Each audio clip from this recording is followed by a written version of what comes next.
കൊച്ചിയിൽ നടന്നുവന്ന എന്റെ കേരളം മെഗാ പ്രദർശനത്തിന് സമാപനമായി. സർക്കാരിന്റെ 4ാം വാർഷികാഘോഷത്തിന്റെ ഭാഗമായാണ് മറൈൻ ഡ്രൈവിൽ ഒരാഴ്ച നീളുന്ന പ്രദർശന വിപണനമേള സംഘടിപ്പിച്ചത്. വിവിധ സർക്കാർ വകുപ്പുകളുടേതുൾപ്പെടെ 276 സ്റ്റാളുകൾ മേളയിലുണ്ടായിരുന്നു. രണ്ടാം പിണറായി സർക്കാരിന്റെ 4ാം വാർഷികാഘോഷ പരിപാടികളുടെ ഭാഗമായാണ് കൊച്ചി മറൈൻ ഡ്രൈവിൽ എന്റെ കേരളം മെഗാ പ്രദർശനമേള സംഘടിപ്പിച്ചത്.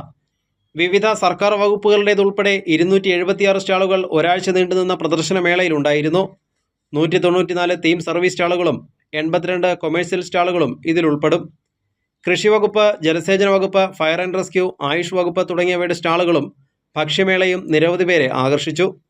വിവിധ സർക്കാർ വകുപ്പുകൾ നടത്തിയ ജനക്ഷേമ പ്രവർത്തനങ്ങൾ മികച്ച രീതിയിൽ ജനങ്ങളിലേക്ക് എത്തിക്കാൻ പ്രദർശനത്തിലൂടെ കഴിഞ്ഞെന്ന് എറണാകുളം ജില്ലാ കളക്ടർ NSK ഉമേഷ് പറഞ്ഞു.